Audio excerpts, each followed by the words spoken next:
싸게 여러분 사랑합니다. 앞에 우리 독립협회랑 대한제국 수업을 잘 들었어요? 선생님 얼굴은 안 보이지만 그래도 수업 잘 듣고 따라오고 있을 거라고 생각을 하고, 자, 오늘은 그 뒤에 이어지는 국권 침탈 과정을 배워보는 시간이에요. 이제 일본이 우리나라를 식민지로 강제 병합하기까지의 그 과정을 다루는 부분인데, 그 전에 먼저 지난 시간에 한 내용을 이제 퀴즈로 맞춰봅시다. 선생님 너희가 대답 잘 하고 있을 거라고 생각을 하고 이제 복수 퀴즈를 진짜 낼 거예요. 화면에서 먼저 보도록 하겠습니다. 자, 대답 잘 하고 있을 걸 대답하면서 오세요. 자, 독립신문을 창간한 인물은 누구인가요? 아, 너무 쉽다, 그지? 누구? 서재필입니다. 두 번째 문제입니다. 우리나라 최초의 근대적 민중집회로 자유민권을 요구했던 그 집회는 무엇인가요? 독립협회가 열었던. 뭐다? 만민공동회입니다. 다음 문제는요. 독립협회에서 영은문을 헐고 세운 문은 무엇인가요? 아, 이건 독립문이지. 안 맞춘 사람 없을 거예요. 다 맞췄을 거예요. 다음. 보부상 중심의 상인단체로 독립협회 해산에 이용된 단체 이름은 무엇인가요?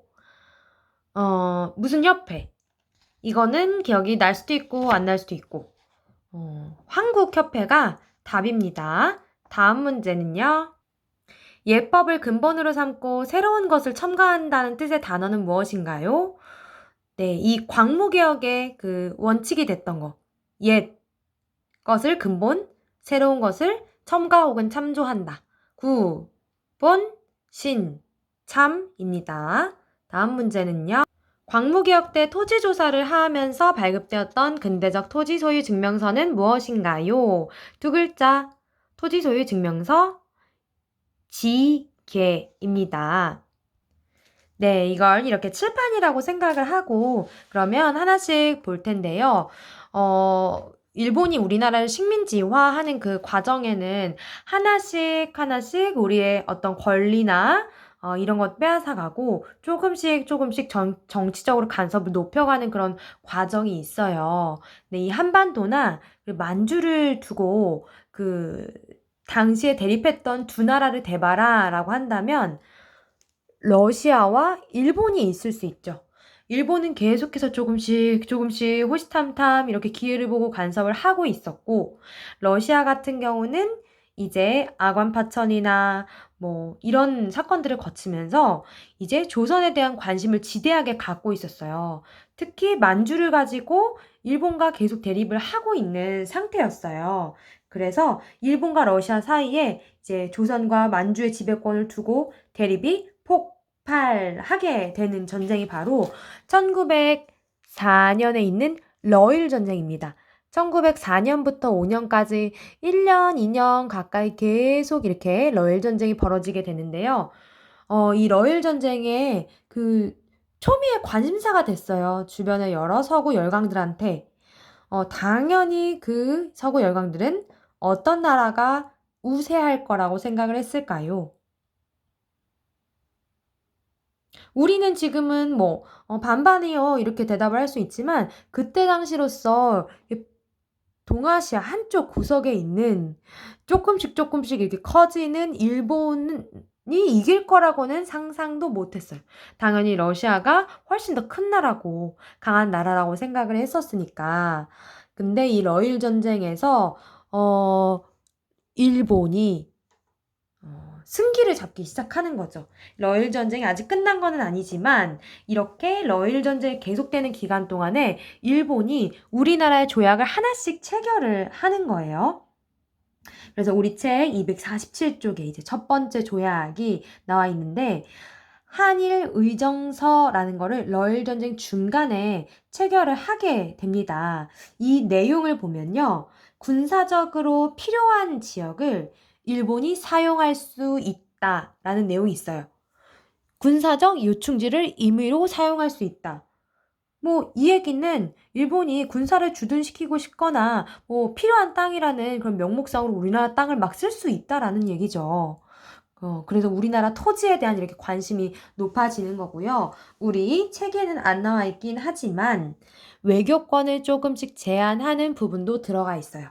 어쨌든 한일의정서는 일본이 우리나라 조선 땅을 군사적으로 필요한 곳이라면 임의로 사용할 수 있다, 마음대로 사용할 수 있다라는 내용이 있는 그런 조약입니다.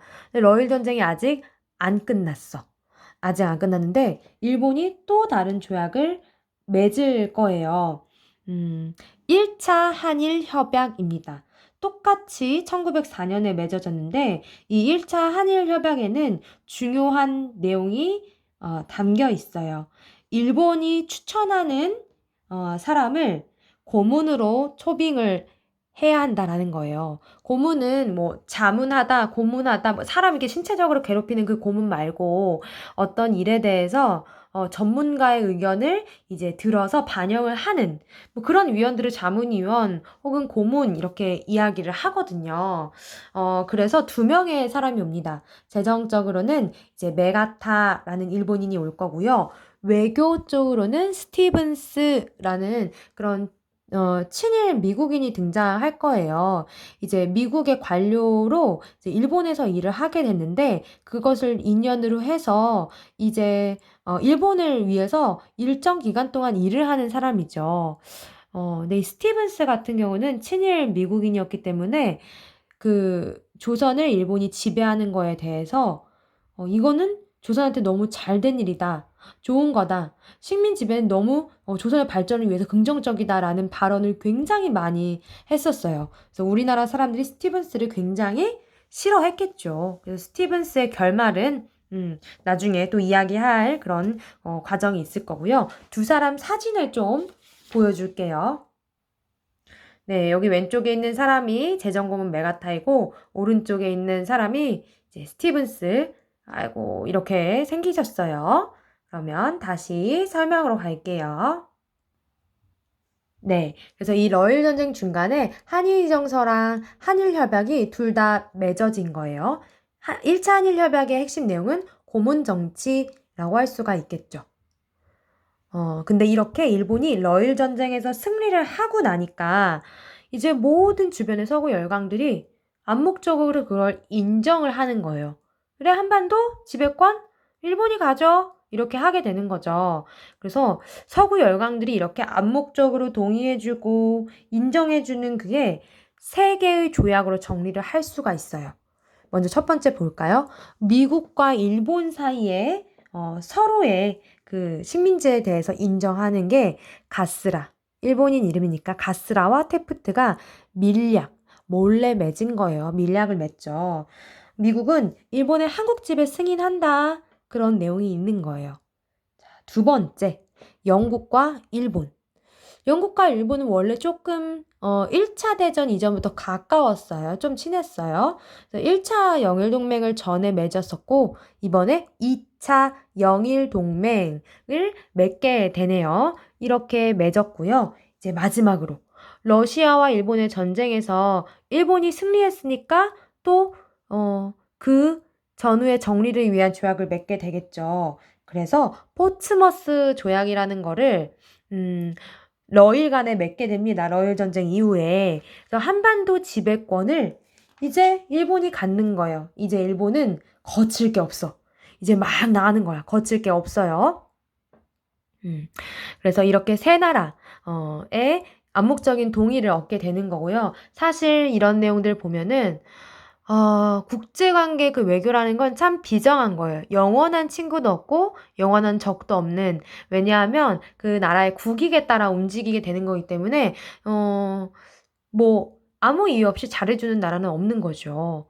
그래서 이렇게 세 나라의 이런 조약으로 이제 일본은 한반도를 차지를 하는 걸 목전에 두게 되었다라는 거를 염두에 두면 되겠습니다. 그럼 일단 쉬었다가 다음 영상에서 이어서 갈게요.